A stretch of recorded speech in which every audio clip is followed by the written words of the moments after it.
Hi, I'm Jamie Drake, principal of Drake Anderson here in New York City. My name is Caleb Anderson, co-principal at Drake Anderson. The opportunity to be business partners with Jamie Drake is something that I never even imagined possible. It was something that I couldn't say no to. He said yes immediately. He didn't even say, I'm going to go home and sleep on it. There are several adjectives I think that we use to describe our work. It's glamorous, it's livable, it's sophisticated, it's layered. We do things that have personality, that have warmth, that have piquancy, and that really tell a story.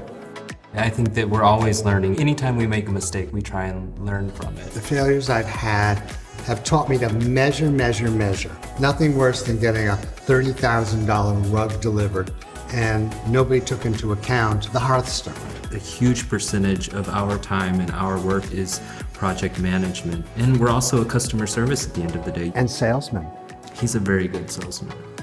Typically in our design process, color is very important early on. Selecting the palette is such an important part of every project. 2 throw pillows in one room can become the wall color in the next room, but that connects them and expands each. A very strong ability that I think Jamie has is able to suggest an appropriate color palette for a person just by looking at them and talking to them. It's really fascinating to see.